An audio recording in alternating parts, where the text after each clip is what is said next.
日我哋會做一個泰式甜品芒果糯米飯。咁呢，我會準備一杯嘅泰國糯米啦，大概150克。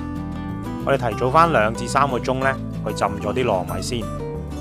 泰國糯米呢就比較長身啲啦，你呢好容易就會喺啲南亞鋪啦、亞洲食品店呢都會買得到呢啲泰國糯米嘅。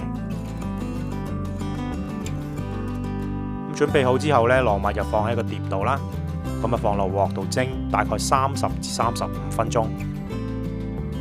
咁蒸糯米呢，我哋隔水蒸嘅話呢，就先用大火蒸5分鐘啦，再轉細火蒸25至30分鐘。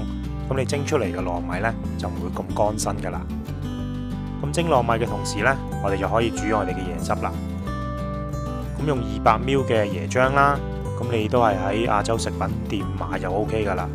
然之後呢，我哋就放15g 嘅砂糖啦。咁記住呢，要用白砂糖喎。咁因為我都試過呢，如果錯手用嗰啲蔗糖啊、紅糖呢，你個椰汁就變晒色噶啦。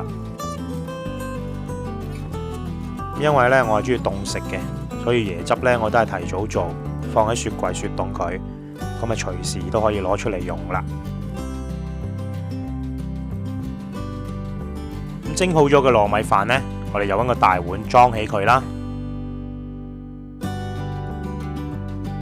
然之後呢，我哋加1半嘅椰漿落去，將啲椰漿同糯米飯呢就撈勻。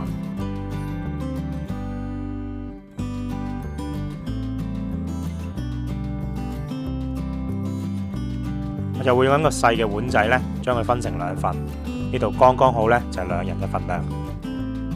咁呢，我就會用呢啲泰國嘅水鮮芒啦，咁啊一隻呢，就大概500g嘅，咁佢特別呢，就係佢個核呢就好薄嘅，咁有好多嘅芒果肉。你呢起咗之後呢，就揾隻羹將佢啲芒果肉呢刮出嚟，然之後呢就切粒，咁啊隨時都可以食噶啦。咁啊按你嘅喜好啦，將啲芒果切成芒果粒，咁啊擺到靚靚咁。咁啊建議大家眯埋眼慢慢享用，感受下去唔到泰國嘅泰國風情啦。咁啊今次嘅分享呢又到呢度啦，咁啊希望你訂閱我嘅頻道啦，我哋下次見。